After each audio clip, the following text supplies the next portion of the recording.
Olá, meus amigos, sejam muito bem-vindos ao podcast do Doni Silva. Nós temos o prazer de receber hoje a deputada federal Bia Kicis, que também é a presidente do PL aqui no Distrito Federal. E ela, que também é uma servidora pública, aposentada, é advogada, é mãe e avó também, né? Parabéns. E ela está conosco para trocarmos algumas, digamos assim, bater bola, né? Trocar umas ideias, coisas que você está curioso para saber. Mas vamos lá. Seja bem-vinda, deputada. Obrigada, Doni.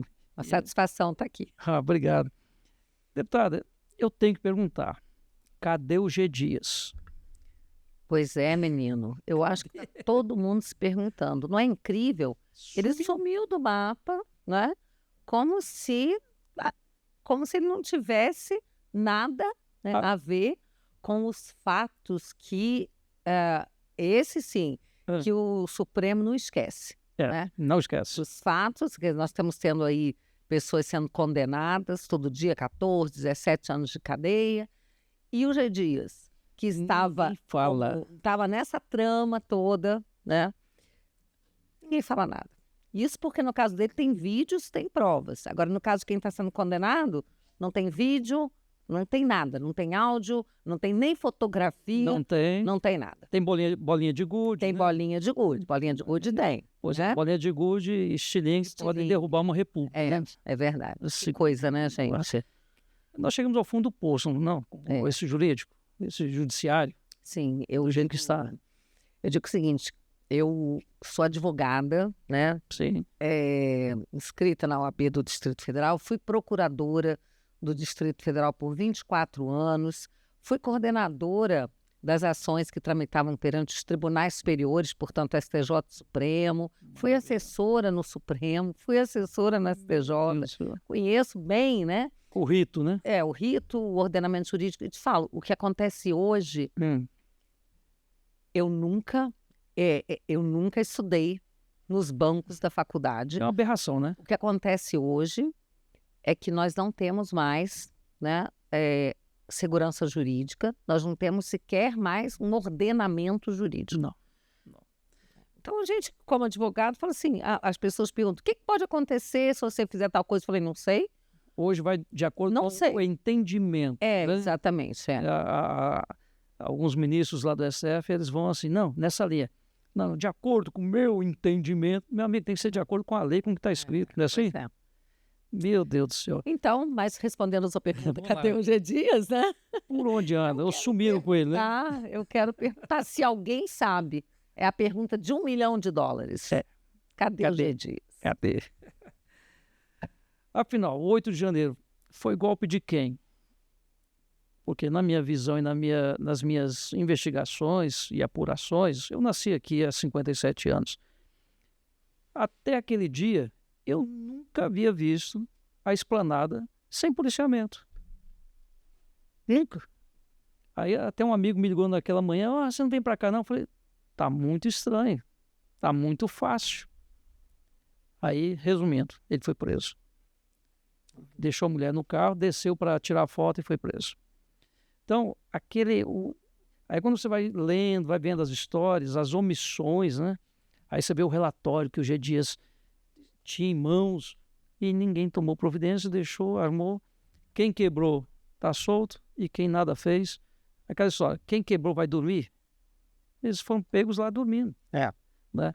Então, deputada, afinal de contas, o 8 de janeiro, o que está por trás disso? Olha, tem uma questão que o pessoal tem uma frase que diz assim, follow the money, né? Exatamente. Mas você pode ampliar isso para quem se beneficiou dessa história. Quem se beneficiou? Então, a gente estava num cenário em que já estava sendo bastante criticado, até pela mídia, a questão dos inquéritos ilegais, eles não estavam mais se sustentando, a coisa estava ficando esquisita, né? Já tinha mudado o governo, Bolsonaro estava lá nos Estados Unidos, o Lula já tinha assumido, e essas coisas continuavam, esses inquéritos. E aí, de repente, caiu do céu um 8 de janeiro, e isso foi a justificativa perfeita Exato. para que os inquéritos continuassem, que até endurecessem. Mas né? criminalizasse a direita. né? Exatamente. Então, a pergunta é, quem se beneficiou do 8 de janeiro? Te garanto que não fui eu, que não foi você, que não foi o seu amigo que está preso, Não. que são as pessoas que estão presas aí, outra porque pichou de batom. Aí, sabe? Absurdo. Ninguém Mãe de dessas duas pessoas se crianças. beneficiou do 8 de janeiro. Então, fica aí a pergunta, cada um que reflita, que chegue à sua própria conclusão. Né? É verdade. Mas agora, nessa semana, quero lembrar que hoje é dia 1º, né, de novembro, e nessa semana, o nosso querido, maravilhoso, patriota, brasileiríssimo, deputado federal Arthur Lira, presidente da Câmara dos Deputados, fez uma manobra e adiou a votação da PL da anistia. Uhum. Como é que a senhora viu isso? Que a senhora estava trabalhando, vinha trabalhando esse tempo todo para levar adiante essa PL.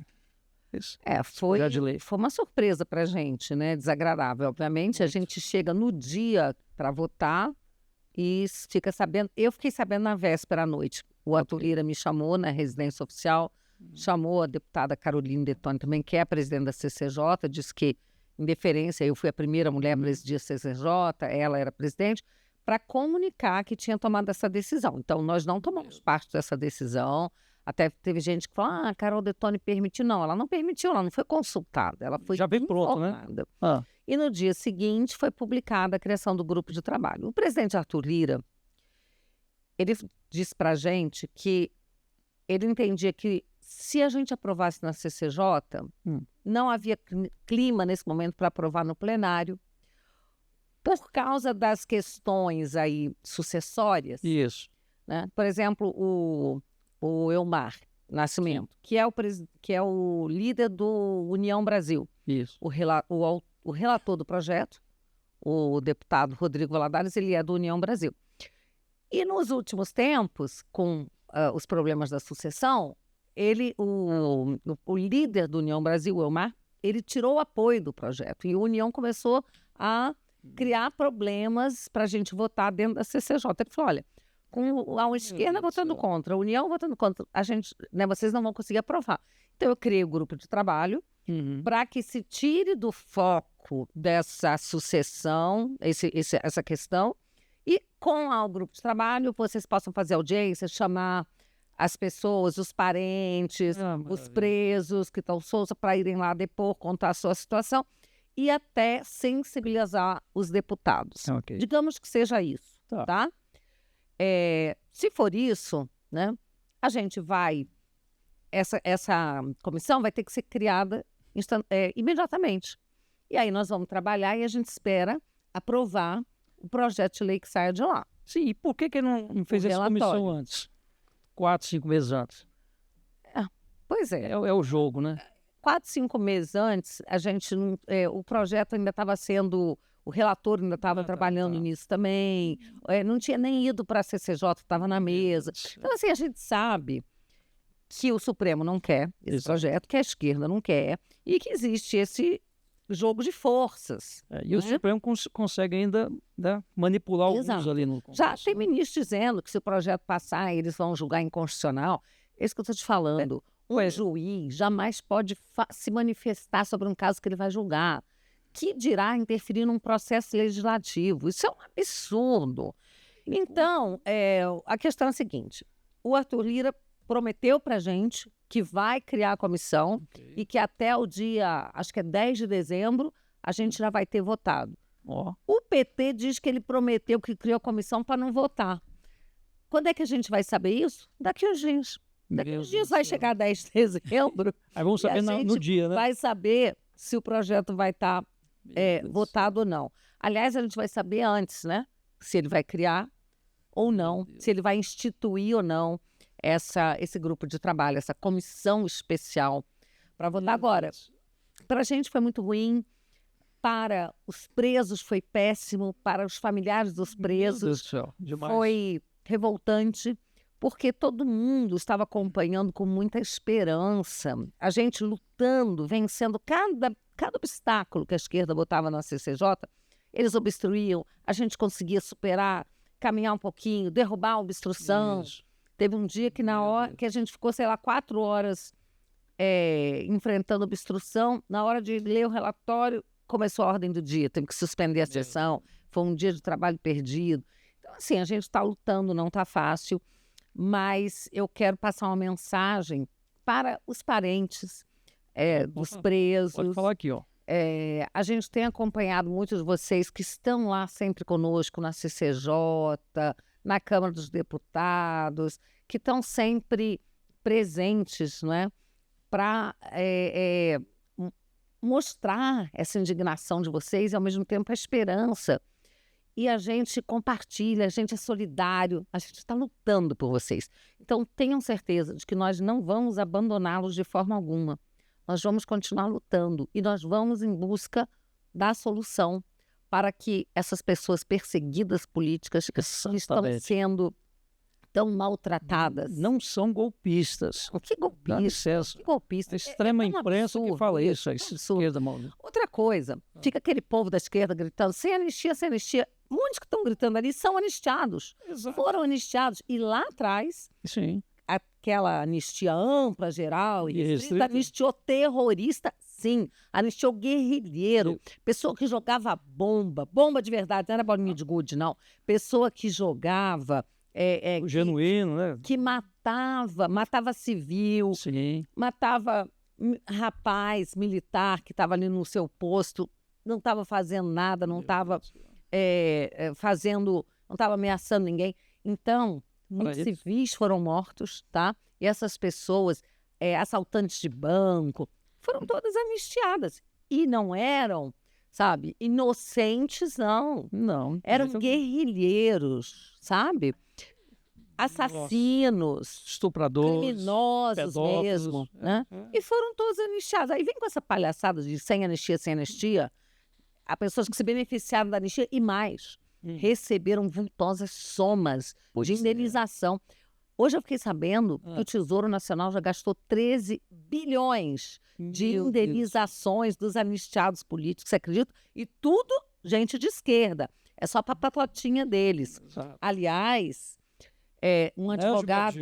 um advogado entrou agora com uma ação popular denunciando 13 que o Ivan Valente, agora não lembro quem foi o outro, que foram agora anistiados, agora. Ivan Valente lá do PSOL. E aí teve uns 3 ou 4 desses esquerdistas que foram anistiados agora, tá? Pelo governo pelo companheiro, Lula, né? do companheiro. E só esse valor dessas indenizações vai dar 2,5 milhões para 4 pessoas. Só um detalhe, eles já tinham tido a sua anistia negada, tanto no governo Temer quanto no governo Bolsonaro, e isso já tinha transitado em julgado administrativamente. Decisão decidida. Aí vem agora o PT, o governo do Lula, e pega de novo esses casos e concede anistia de forma totalmente legal. Então, esse colega, esse advogado entrou na justiça agora, tá, contra essa anistia, e eu espero que seja revertido, tá? Porque é a lambança que eles fazem com o dinheiro que é do povo, do contribuinte, do pagador de impostos. 13 bi já gastos com os anistiados políticos que ficam berrando sem anistia, sem anistia. Isso é muito grave, deputado, muito grave. Aí quando você olha os últimos 2 anos, você vê que a justiça parece que ela vestiu a camisa vermelha e falou, agora sou de esquerda mesmo, e vai tocando aqui com o governo, porque tudo que é para a direita persegue, né? Acabaram de quê?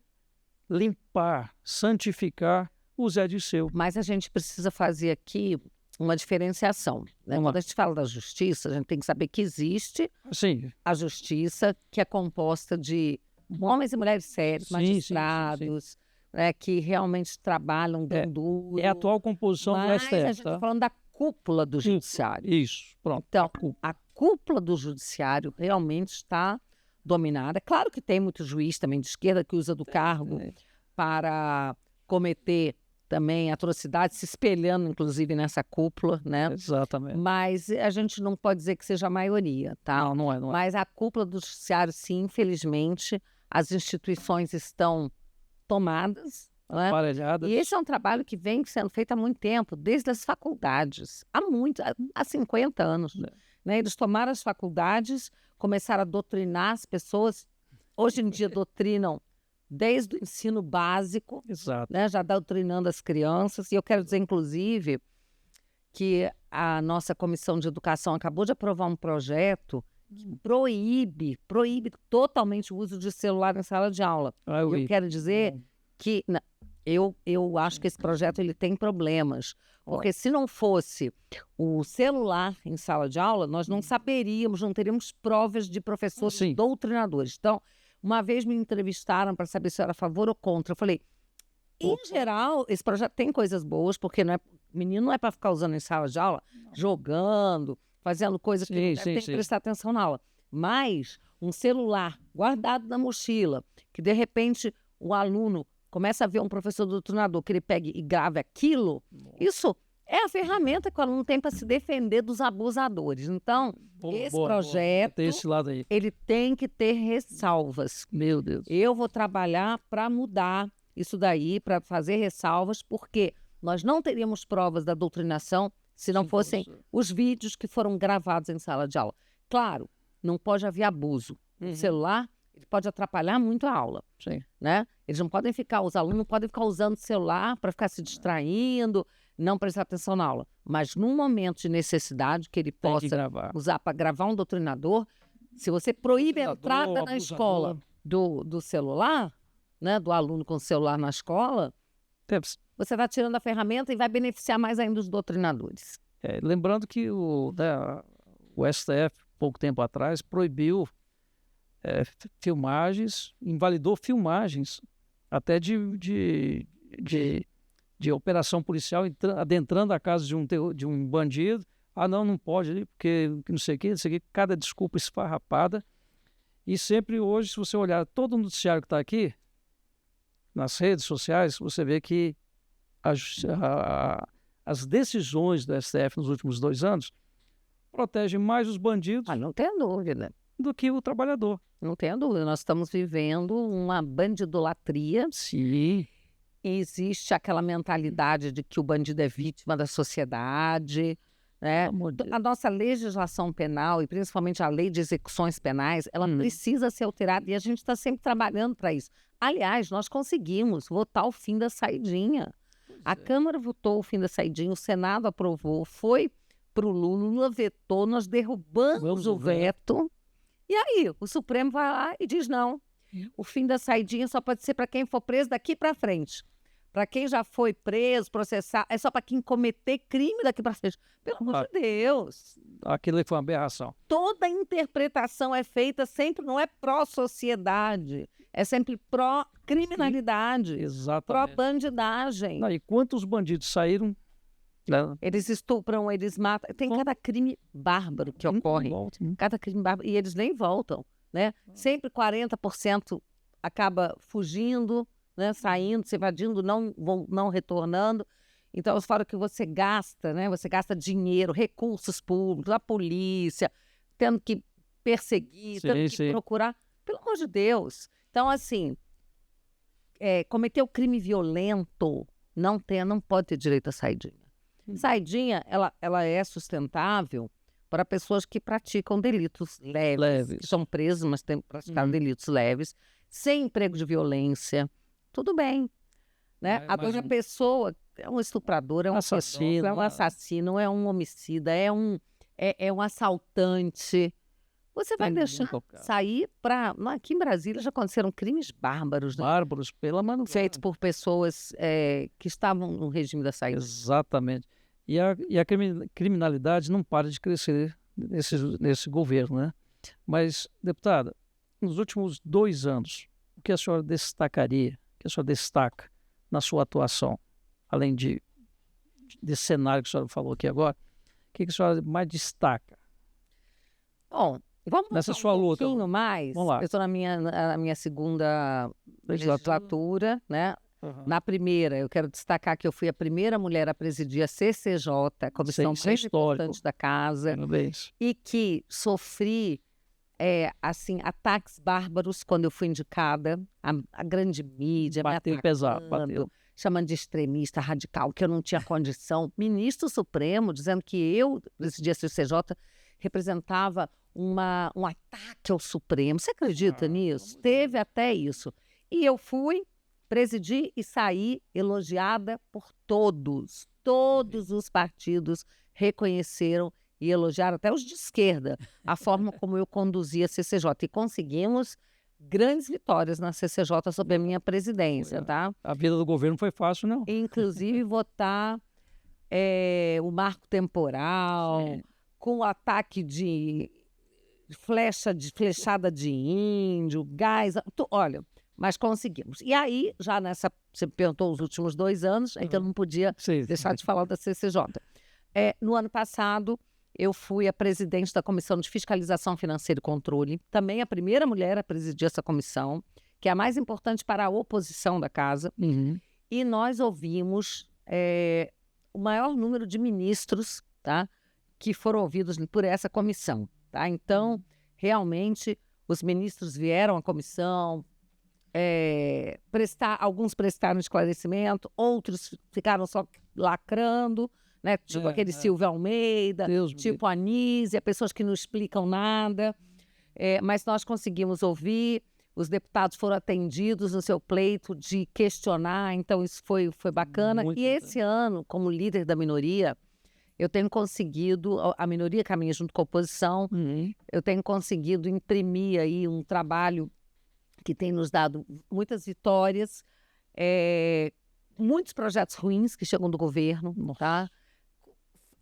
Projetos que fazem, por exemplo, criação de fundo para desviar os recursos, para eles não passarem pelo orçamento anual, para desviar, ficar criando assim, mascarando as contas, sabe? Mascarando. E aí a gente tem conseguido detectar essas coisas, temos apresentado emendas aos projetos, eu falo que a gente tem despiorado os projetos, porque é difícil tornar bom, né? Melhorar os projetos que vêm desse governo, são difíceis, mas a gente consegue despiorar, e então a gente tem conseguido que as nossas emendas sejam acatadas na maioria das vezes, e isso tem dado boas vitórias. Vou falar de uma que aconteceu agora, né? Há 2 dias, que foi um projeto para alterar o Mover, que foi a criação de um fundo para importação com redução de alíquota, isenção, como, por exemplo, agora a isenção de medicamentos que são importados, né?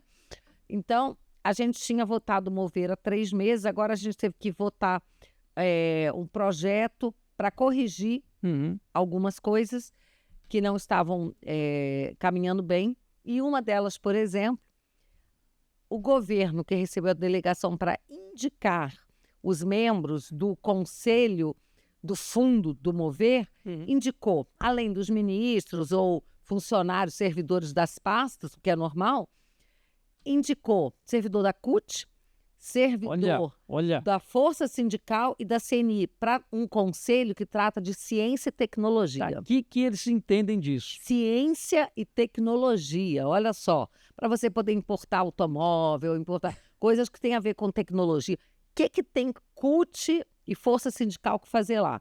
Então, a gente apresentou uma emenda e a gente conseguiu retirar CUT, Força Sindical desses conselhos, porque estavam lá claramente para interesses pessoais, próprios também da entidade.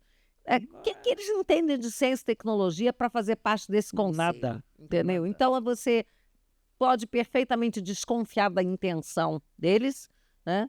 E a gente conseguiu ter essa vitória. E como essa, tem muitas que a gente tem conseguido. Por exemplo, a questão aquele benefício, aquele recurso que foi dado para o setor de eventos e de turismo. Sim, sim. O PERSE, Programa Especial de Recuperação, lá dos eventos e turismo, né? Era um programa de recuperação, porque foram setores muito prejudicados durante a pandemia. Imagina, setor de eventos na pandemia. Que evento que você ia fazer? Ninguém podia ir para a rua, ninguém podia fazer festa, não podia ter aglomeração, não podia ter evento. Então, turismo e evento ficaram muito prejudicados. Então, nós votamos o PERSE. Assim que a gente votou o PERSE, conseguiu aprovar, esse governo mandou uma medida provisória em dezembro, no último dia, acho que 29 de dezembro do ano passado, acabando com o PERSE, mas a oposição conseguiu trabalhar e nós conseguimos, no final, manter o PERSE com algumas alterações, mas conseguimos manter o programa, tá? Assim, é uma luta, porque esse governo está o tempo inteiro tentando atrapalhar a vida de quem empreende nesse país. Ele consegue atrapalhar a vida do trabalhador, da classe média, da classe pobre, dos empresários. É incrível. E nós estamos conseguindo criar, por exemplo, cadastros, né, para identificar pedófilos, pessoas que foram condenadas, investigadas por pedofilia. Também projetos para melhorar também a segurança das mulheres que são também vítimas de violência doméstica. A gente está conseguindo trabalhar, avançar nessas questões, mas é muito difícil porque o governo, o que ele pode dificultar e atrapalhar. Ele faz, né? E além disso, ele patrocina, né, a extrema imprensa, para poder atacar quem está defendendo o país. Eu costumo dizer o seguinte: tudo que vem do PT, e não é de agora, é ruim. Eu não conheço nada de bom. O PT lá atrás, aqui em Brasília, na época do governo Cristóvão Buarque, foi contra a criação do metrô. Foi contra a terceira ponte. Imagina hoje, sem a terceira ponte, sem o metrô, como é que estaria Brasília? Então, normalmente o que é bom não vota. Saneamento básico, o PT inteiro votou contra. Sim, no novo marco do saneamento, né? O governo lá do Maranhão... Eles foram contra o real. O real. Eles votaram contra o plano real, gente. Né? Hoje, sexta-feira, dia 1º de novembro, o dólar está quase 6.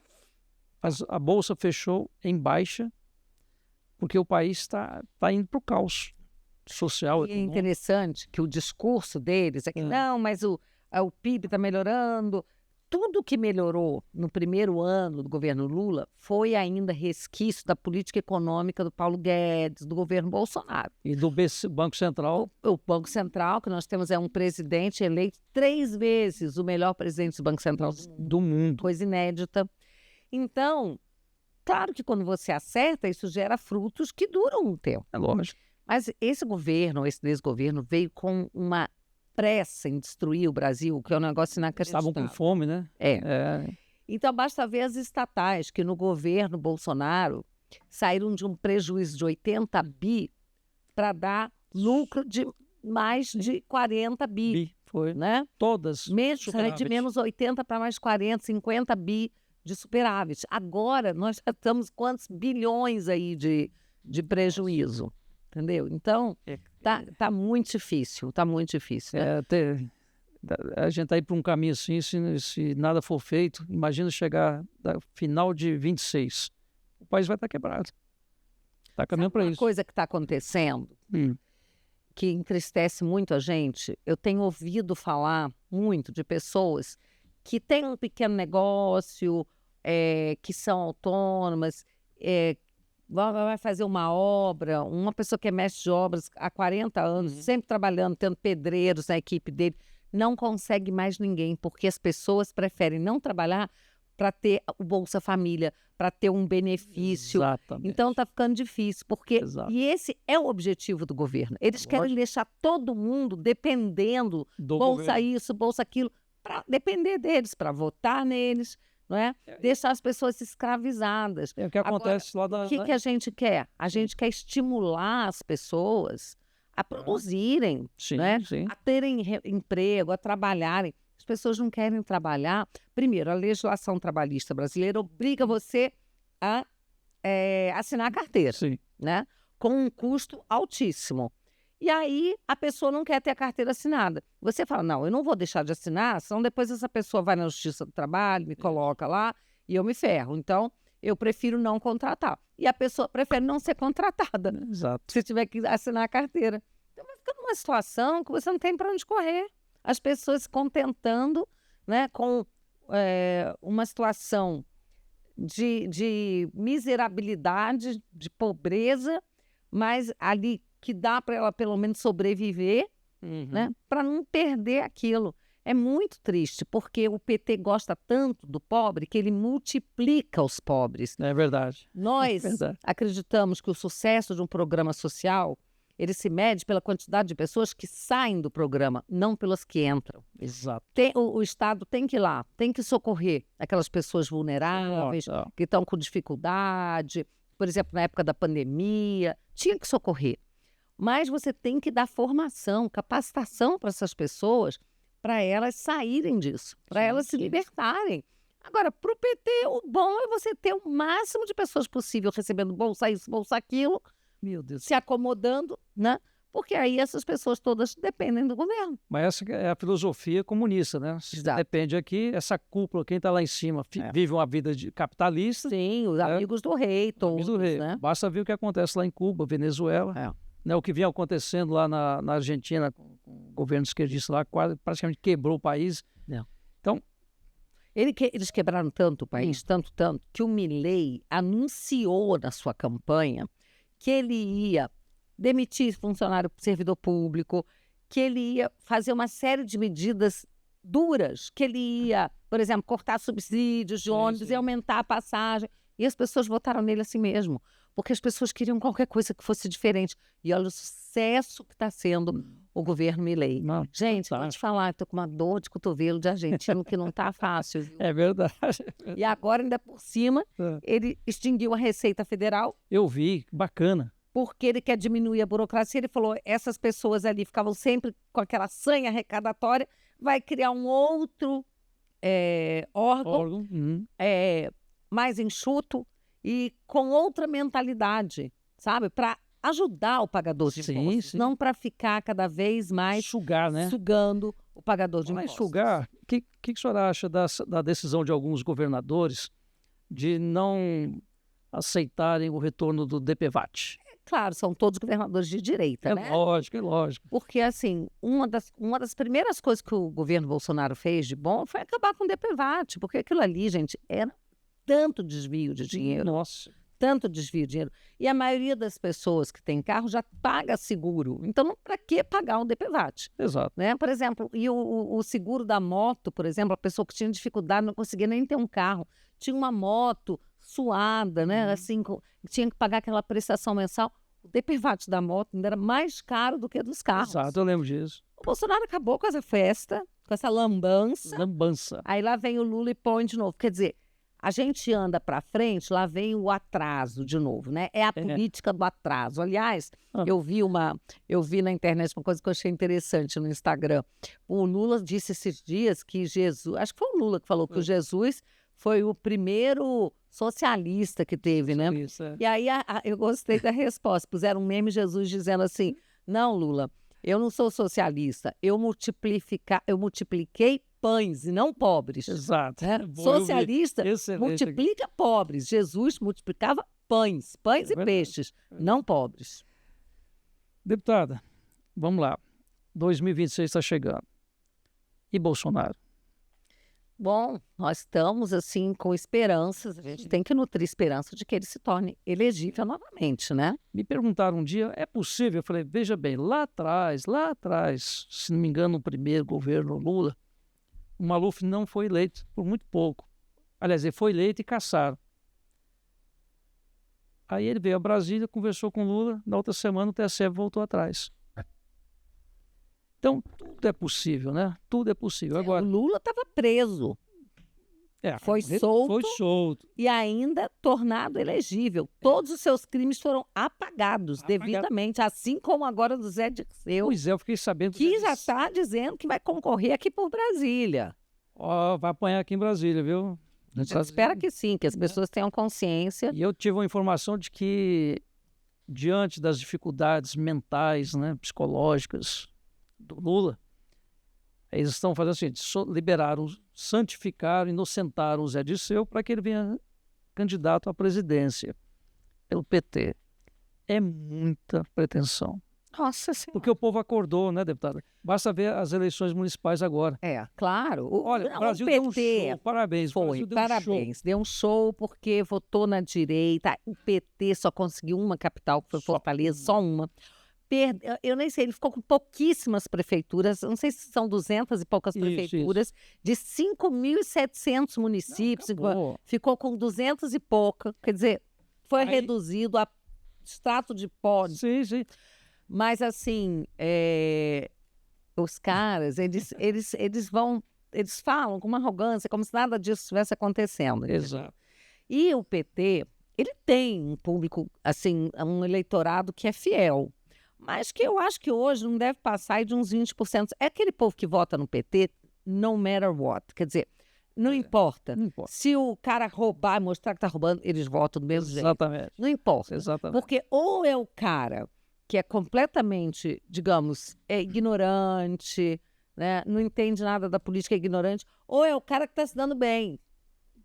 Entendeu? Exato, que é o cara que convive muito bem com a corrupção, que se dá bem em cima da corrupção, é amiguinho do rei, entendeu? Ou é o cara... Tanto é assim que eu falo do ignorante, porque o Lula, ele disse que, ele falou assim, a gente não consegue voto com quem tem curso, estudo, com quem ganha mais de 2 salários mínimos, a gente não consegue, ele declara essas coisas. Não tem discurso para isso. Então, eles dependem que a pessoa fique na miséria, que a pessoa fique na ignorância, que não estude, ou se estudar, que faça um estudo bem ruim, desse que a pessoa não aprende nada, entendeu? Porque eles lucram com a ignorância e a miséria dos outros, essa que é a verdade.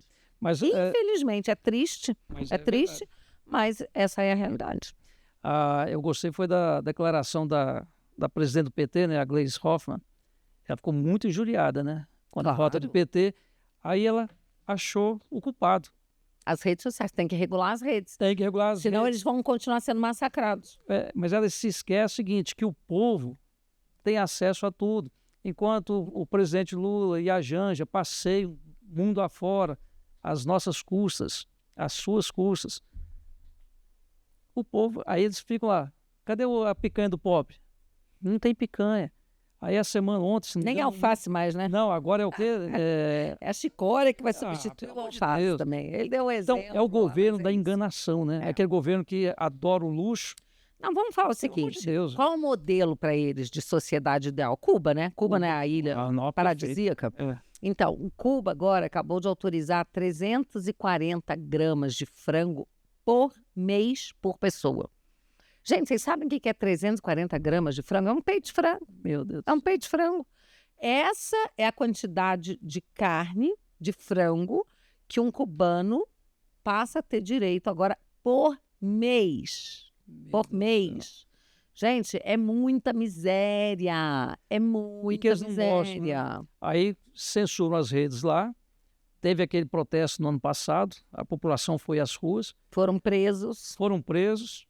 Alguns morreram, outros ninguém sabe. Deve estar desaparecidos. Aqui na Embaixada de Cuba, em Brasília, tinha um movimento lá, a polícia estava lá para impedir que brasileiros se manifestassem contra o que estava acontecendo em Cuba. Ou seja, o comunismo, a esquerda, é uma mentira só. Inclusive está acontecendo nos Estados Unidos, está chegando ao fim lá. Como é que a senhora está vendo a campanha do Donald Trump lá? Bom, que é de direita, viu, gente? A gente está com muita esperança que o Donald Trump ganhe, porque a gente sabe que lá essa filosofia woke, né? Esse movimento woke, ele avançou muito e as pessoas não estão suportando mais. Não. Porque isso não tem nada a ver com a realidade. É tudo baseado na mentira e querer que você acredite no que é falso. Exato. Você tem que afirmar uma coisa que você está vendo que não é. Você não pode falar aquilo que você percebe. Então, esse movimento woke é uma coisa horrorosa. E as pessoas estão sentindo isso, porque o cidadão médio, aquela pessoa que só quer viver sua vida, contribuir para a sociedade, ter o seu emprego, deixar um legado para os filhos, uma herança, ele vê, né? Ele vê o que acontece, a mentira correndo solta. E aí, tanto é que o Donald Trump está à frente nas pesquisas, né? A gente espera, né? Porque a gente sabe que onde tem a esquerda tem fraude, tem mentira, tem falcatrua. Como eles fizeram na eleição passada se aproveitaram da pandemia para fazer aqueles votos pelos correios. Certo. Aí lá de madrugada começou a chegar um monte de voto pelo correio e todos os votos eram para o Biden, nada para o Trump, uma coisa assim absurda. Então, a gente espera que dessa vez eles não consigam enganar, né? O povo está atento também, né, deputada? Igual aqui, né? Eu acho que o povo acordou lá, aqui também. O povo está atento, mas aqui o povo também está atento, mas o povo não tem os meios de ação. Esse que é o problema. É verdade. Não adianta você estar só atento, você precisa dos meios de ação.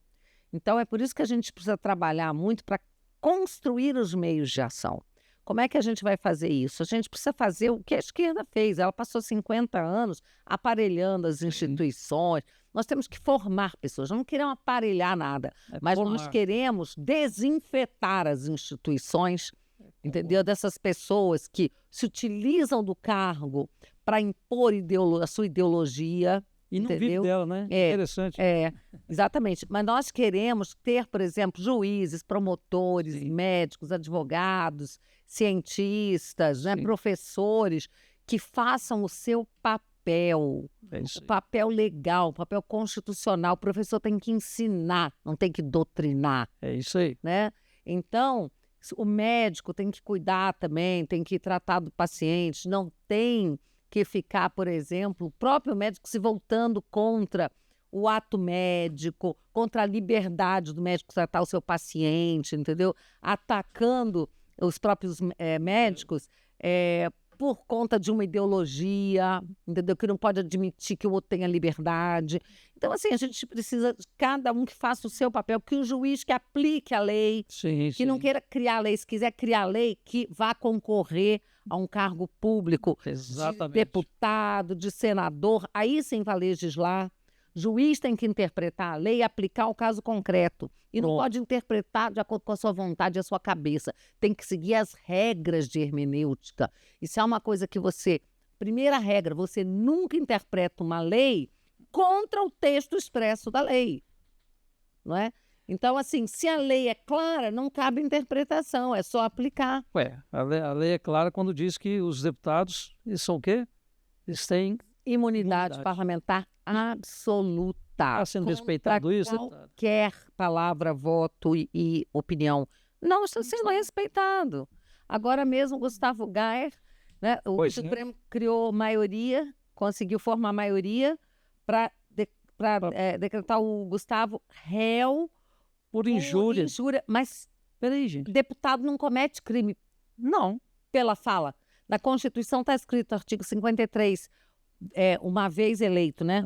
O parlamentar, deputado, senador, ele é civil e criminalmente completamente imune por quaisquer palavras, votos e opiniões. Então, quaisquer, gente, quaisquer é tudo, é toda. Tem opinião mais... Olha no dicionário o significado de quaisquer, né? Então, é grave. Se eu falo alguma coisa e você não concorda, eu estou aqui representando uma boa parcela da população que pensa como eu. Sinto muito se você não gostou. Respeito o ponto de vista. Se eu faço alguma coisa que você não gostou, você pode me criticar também. Mas nós não podemos ser processados pelas nossas palavras. E é importante dizer que imunidade parlamentar não é impunidade. Aliás, não é um benefício do parlamentar, é uma prerrogativa para a existência da própria democracia. Para garantir. Garantir a democracia, porque se um parlamentar não pode falar o que os seus eleitores, o que a população, parte da população pensa, né? Você está fechando a sociedade para que só possa prevalecer um tipo de pensamento e não o outro. E a sociedade, na democracia, ela tem que ser múltipla, ela tem que ser plural, com ideias diferentes, não é? Que isso se chama democracia. Pois é. Direitos individuais. Aqui é a democracia de uma vontade só, né? A democracia relativa do Lula. Tem um grupo, é um grupo pequeno querendo comandar todo o país. É isso que está acontecendo hoje. Mas, deputada, nós ficamos sabendo que corre na cidade a informação de que a senhora está com um nome muito bem cotado para o Senado e que o PL pensa em lançar a senhora junto com a Michele ao Senado, que seriam 2 senadoras eleitas pelo Distrito Federal. Como é que está a história? Tem fundamento? Não tem? A gente, Há um projeto? assim, todo mundo sabe, porque eu sempre declarei a minha vontade de concorrer ao Senado. E eu falei isso até mesmo antes, né, do presidente Bolsonaro anunciar que a Michelle Tá. deverá vir ao Senado. Então, é uma coisa que a gente caminha junto, obviamente. Nós somos aliadas, amigas, somos do mesmo partido. Então, a gente sempre vai caminhar junto. A gente sabe que existem... a gente tem, por exemplo, o governador também aspira, né, o Senado. Então, assim, a gente vai construir isso, né? A gente tem que construir. São 3 postulantes para 2 vagas e a gente sabe que serão mais, porque a esquerda vai ter o seu candidato também, mas a gente acha que vão ser 2 vagas da direita, né? Então, a gente está construindo. Eu não vou resolver nada sozinho, né, sozinha. Eu vou decidir isso junto com o presidente Bolsonaro, com a Michelle Bolsonaro, com o presidente Valdemar. Isso é algo que nós estamos construindo. O certo é que nós vamos trabalhar para que a direita fique com as 2 cadeiras, né? Porque pode ser também que a Michelle vá para um cargo nacional.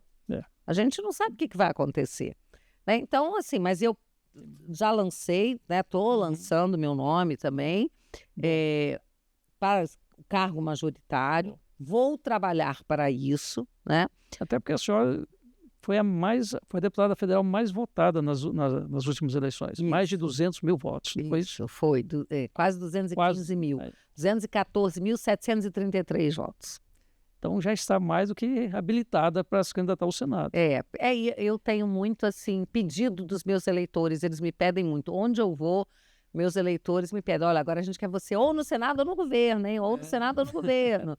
Então eu falo, bom, gente... Merecido. Estou lançando meu nome para o cargo majoritário, eu pretendo o Senado, acho que eu vou poder contribuir muito no Senado. E vamos ver o que acontece, né? A gente quer que as 2 cadeiras fiquem com a direita. Muito bem. Deputada, nós estamos indo para o encerramento e hoje o presidente Jair Bolsonaro, ele declarou apoio ao advogado Everardo Gueiros. Everardo Gueiros, conhecido aqui na cidade como Vevé, ele disputa a presidência da OAB-DF. E eu gosto muito dele porque nos últimos anos ele tem sido a única voz na defesa das prerrogativas dos advogados. Isso é muito importante. E também, né, ele é um cristão, ele é conservador, mas quando a gente vê um ministro do STF humilhar um advogado, é o cúmulo do absurdo. E o pior ainda é quando a OAB nada fala, fica omissa, calada, quieta. Há necessidade de renovação na OAB, não há? Não tenha dúvida disso, né? Eu tenho sido uma crítica da OAB, tal como ela... principalmente falar aqui da OAB Nacional, mais ainda, né? Que tem, ou fica silente, ou até aplaude os absurdos que são feitos por alguns ministros do Supremo Tribunal Federal, nesses inquéritos ilegais, inconstitucionais, faz notinha de apoio ao ministro, e não defende as prerrogativas dos advogados, não é? E não luta são pela asseguradas, justiça. né? Pois é, e não luta pela justiça. Então, eu também apoio o Everardo. o VVE, também apoio o VVE, o Everardo, porque eu analisei bem, eu demorei até, eu não fui logo manifestando apoio, eu esperei ver os candidatos, quais eram as propostas, porque eu acho que o momento é muito sério. Não dá para a gente também votar em alguém só, porque esse é meu amigo. Não, quais são as propostas dessa pessoa? Né? Quem são as pessoas que estão com ela? O que elas se propõem? Então, eu cheguei à conclusão de que é a chapa que realmente se propõe a lutar pelas prerrogativas dos advogados, pela eleição direta da ordem. Pois a senhora defende essa bandeira. Muito sou relatora do projeto. E há uma resistência muito grande, não só resistência, na verdade a OAB, ela se insurge contra, ela influencia os parlamentares, né? Ela joga contra mesmo essa medida. Eu falo, peraí, não foi a OAB que lutou tanto pelas diretas já? Eu me lembro desse movimento. A OAB né? Na rua, Direta Maurício Já Correia e tal. protagonizou essa campanha no país. Foi. Então, por que que ela acredita que Direta Já é bom para os outros, mas não é bom para ela mesma, né? É, Então, fica uma situação esquisita. muito, Então, eu sou relatora do projeto das diretas para a OAB. muito. O candidato, o Vevé, ele apoia Sim. essa medida, essa mudança, né, que é muito pleiteada pela maior parte dos advogados. Então, eu, como parlamentar e advogada inscrita na OAB, Uhum. né, eu acho que essa é uma pauta muito importante que vai fazer a diferença. E vai ajudar a construir o país mais para frente. Sim. Deputada, muito obrigado. Foi extremamente esclarecedor. Seu ponto de vista, o seu trabalho. Quero te parabenizar. Obrigada. Enquanto brasiliense, eu fico muito honrado de ter uma deputada federal do seu nível, com a sua qualidade e principalmente com o seu senso de justiça. Eu tenho, assim como a senhora, eu tenho um casal, tenho de netos, e os meus netinhos têm 2 e 3 aninhos, e eu penso no futuro deles. E eu não quero entregar esse país, não quero ruim para eles no futuro. Quero um país melhor, com melhores condições de vida e tal. E definitivamente a minha bandeira, o meu coração é Brasil. Não é vermelho, não é China, não é comunista. Com certeza. Então o seu trabalho, a gente acompanha aqui pelas suas redes sociais, o seu trabalho é muito, muito bom. Ele é porque a senhora luta, vai cedo, briga aqui, vai lá, enfrenta, não tem medo, tem determinação e tem conhecimento de causa e, acima de tudo, tem amor ao Brasil. Então, são qualidades que eu reconheço na senhora. Dou os parabéns e tenho certeza, será uma grande senadora também. Muito obrigada. Quando você me perguntou sobre os últimos 2 anos, o que tinha marcado, eu falei muito das pautas legislativas, do Sim. processo legislativo, né? Projetos que a gente atuou. Mas eu acho que a marca maior que fica mesmo, minha, é a luta pela liberdade. Sim. Tá? É a luta, é a defesa pela liberdade. Eu combato muito a censura, a opressão, combato demais, né? E principalmente por ser cristã. Eu acho que essa luta que nós estamos vivendo é uma luta também espiritual, não é só política, não é só no âmbito político, ela é espiritual. É o E bem acho contra o que a mal. maior luta não é nem só direita e esquerda, é a luta entre quem acredita em Deus Isso. e quem não acredita em Deus, que são os Exatamente. comunistas. Eu acho que nós estamos nesse momento. Porque as pessoas que acreditam em Deus, elas não conseguem tolerar tanta perseguição, tanta injustiça, tanta mentira que está acontecendo. É verdade. Agora, as pessoas que vivem na coisa do relativismo, né, da pós-verdade, né, então essas que não acreditam em nada mesmo, né, elas não se importam. Não se importam com injustiça, com perseguição, com mentira, né, com deturpação, com desvio, com corrupção, com mentira. Então lá. Agora, nós que acreditamos em Deus, a gente tem que estar sempre na busca da verdade, não é? É isso aí. Então, eu acho que essa é a grande luta e eu precisava falar isso, tá? Porque eu acho que muito esse bem colocado. é o recado. É isso aí. Deputada, muito obrigado. Deus te abençoe. Obrigada. Chegamos ao final de mais um podcast Doni Silva. E fiquem com Deus e até o nosso próximo encontro. Tchau, tchau.